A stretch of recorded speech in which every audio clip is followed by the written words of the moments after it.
toujours en direct. Autant vous dire que ce sujet amène à débat, c'est très intéressant. Alors on parlait tout à l'heure des fake news autour de la France, on peut parler d'un autre pays qui a été victime d'une fake news. Alors elle semble énorme celle-là, et pourtant elle est peut-être très efficace, on va voir ça ensemble. On parle, Magali, donc de la mort de Charles, le roi d'Angleterre. Lundi, 12h50, communiqué de Buckingham Palace, le roi Charles III est mort brutalement hier après-midi. On reconnaît le logo, la typographie, les médias russes relaient cette information, les internautes entrent dans la boucle aussi et postent à leur tour des vidéos avec les drapeaux en berne en Angleterre. Étrange, tout cela circule en Russie, mais pas un mot du côté des médias britanniques. Et pour cause, tout ça est faux. C'est faux, exactement. Pour preuve, ces photos du monarque hier en bonne santé, continuant de remplir ses obligations officielles, on le voit ici. On a demandé au porte-parole de l'ambassade de Russie en France ce qu'il en pensait. Il a répondu aux questions d'Elisabeth Martichoux ce matin donc sur LCI. Écoutez. Là, je ne peux pas commenter les activités de nos médias. Puis, vous savez très bien que c'était démenti par les mêmes médias. Je ne sais pas sur quoi ils se basaient, peut-être sur des rumeurs, peut-être sur quelques fuites, mais bon, fallacieuses apparemment, là, ça me dépasse. Donc, vous plaidez l'erreur, là? Je vous dis, moi, j'ose donner les informations officielles du ministère de la Défense, mais là, répondre pour les médias, ça me dépasse. Bah oui, c'est la faute des médias et puis il n'a pas la réponse. Est-ce qu'on est sûr malgré tout que cette fake news a été fabriquée en Russie, Magali ? Alors notre équipe de vérificateurs a enquêté. La rumeur a été lancée par le canal Open Ukraine, identifié comme une chaîne de diffusion de la désinformation russe. À 6h02 précisément, 6h02 heure française, on trouve cette phrase, je vous l'ai mise en russe, « Il est probable que le roi de Grande-Bretagne soit mort ou presque ». Donc comprenez, peut-être dans le coma. L'info circule, alors d'abord doucement, puis arrive donc ce faux communiqué et là, l'info devient virale. Ce document falsifié provient là aussi d'un compte russe, celui-ci, le canal Telegram de Oncle Slava. Il s'agit d'un compte fondé par un propagandiste russe. Il y déverse régulièrement sa haine de l'Occident. Cette fausse information a évidemment très vite été démentie avec force par les Britanniques et ce de façon officielle, mais certains internautes russes n'en démordent pas, ils n'ont aucune confiance, ils affirment qu'il s'était passé la même chose avec la reine Elisabeth II, elle avait été annoncée morte, puis l'info avait été démentie avant d'être officialisée par Buckingham plusieurs jours plus tard. L'objectif, en tout cas, est toujours le même.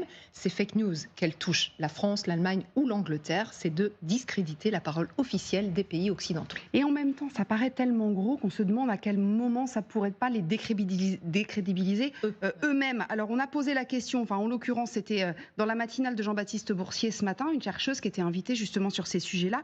Il lui a posé la question, elle a la réponse, elle explique pourquoi. Écoutez. Vous avez évidemment l'information qui est un enjeu stratégique, son corollaire la désinformation, et plus vous saturez.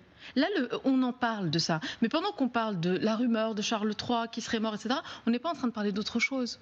Et en fait, on sature cognitivement tous nos systèmes cognitifs, mais aussi le tissu informationnel, on l'intoxique. Et en même temps, vous allez avoir la rumeur sur Charles III, et en même temps, l'autre rumeur et désinformation sur les troupes françaises, etc. Et ce qu'il ne faut pas vraiment oublier, c'est que vous avez une espèce de continuum, de continuité de toutes ces conflictualités ou ces armes hybrides, puisque vous avez évidemment l'arme informationnelle, mais en fait celle de nos cerveaux, qui joue à très long terme, c'est des stratégies de long terme, sur en fait la guerre des perceptions. Ça, c'est hyper intéressant, Olga Prokopieva. C'est la guerre des perceptions, c'est-à-dire on sature l'espace d'abord, et ensuite on change un peu le logiciel, quoi, où on contamine le logiciel. C'est ça, c'est contaminer, c'est créer le trouble, le chaos dans les esprits et finalement amener les gens à se désintéresser aussi des vraies informations. Et là, ce n'est que la partie visible de l'iceberg, ces fausses news qui en plus sont poussées par l'armée de trolls de l'Internet Research Agency créée par Wagner, par Prigojine, qui est financée par le Kremlin. Donc tout cela, et c'est le Kremlin, malgré les propos de Michael Gonov que c'est la responsabilité média, mais derrière ces pseudo-médias, il y a le Kremlin qui pousse tout ça, qui finance tout ça par coup de milliards de roubles, de millions d'euros et tout ça. Donc ça reste uniquement la partie visible, parce qu'il y a aussi la partie invisible. Il y a des agences en Russie comme l'Agence du développement de l'Internet qui financent des contenus qui sont des contenus aussi de séries télévisées, de jeux vidéo, de programmes documentaires sur des pseudo-valeurs qu'ils veulent faire renaître pour faire apprécier l'armée aussi, apprécier, mieux comprendre pourquoi la Russie se situe. Enfin, mais bref, ça c'est de l'influence, c'est du soft power, c'est pas forcément du fake news. Mais qui marche extrêmement malheureusement bien parce que ça vraiment rentre dans les esprits de gens et de manière beaucoup plus en fait subtile, parce que ceux qui se désintéressent des informations parce qu'ils voient qu'il n'y a que des contradictions, ils se rabattent sur du contenu de divertissement, mais qui lui aussi est empoisonné.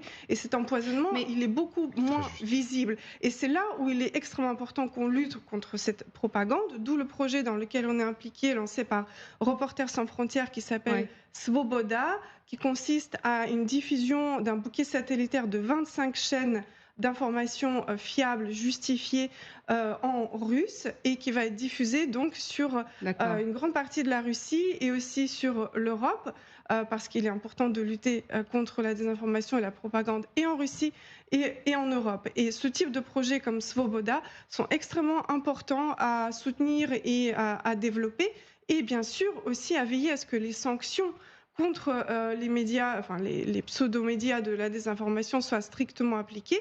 Et là, je fais référence à l'étude du comité d'Hydro qui constate qu'il y a énormément de manquements à l'application de ces sanctions, notamment des opérateurs Internet qui continuent même à diffuser des sites Internet, des chaînes de propagande russe en France et partout, et même des sites miroirs de RT, par exemple, qui est sous sanction. Ça, on l'a fait souvent.